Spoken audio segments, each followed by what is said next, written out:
আমি মাগরিব নামাজ পড়ে আইসা দেখি যে আমার বাসাটা এরকম মানে ফাটে যেতেছে। বাসাটা হঠাৎ করে গিয়ে এই মাত্র দেখলাম একটু ফাটায়, কতক্ষণ পরে দেখি আর একটু বেশি ফাটা। শীতের কাপড় কেনার জন্য মার্কেটে চলে গেছিলাম আর কি। পরে যে আমার মেয়ে ফোন করলো যে মা এরকম মানে আমাদের যে মালিক বাসার উনি দাদাভাই মানে মেয়েদেরকে যায় কোনো করছে যে বাসার নিচ থেকে পাটল ধরছে, তোমরা নেমে পড়ো। তারপরে আমার ফোন করলো, আমি বাসা তাড়াতাড়ি রিক্সা নিয়ে আসলাম। আইসা পরে তো নিচে পাইলিং এরিয়াগুলো প্রেশার দিয়ে কাটছে, যে কারণে আপনার কাঁপনি উঠছে, মাটিগুলো সরাই দিছে, 20 ফুট দিছে, 20 ফুটের মধ্যে 15 ফুট মাটি ছড়াই ফেলছে।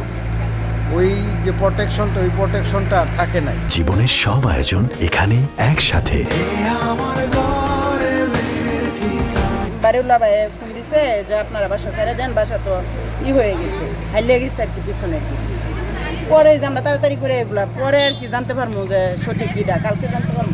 তো ওই যে আমাদের করণীয় বলতে বাসার যে লোকগুলো ছিল, ভাড়াটিয়া ছিল, এরা সবাই চলে গেছে।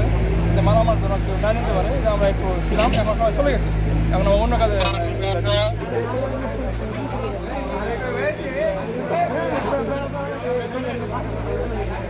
ইঞ্জিনিয়ার সাহেব আপনি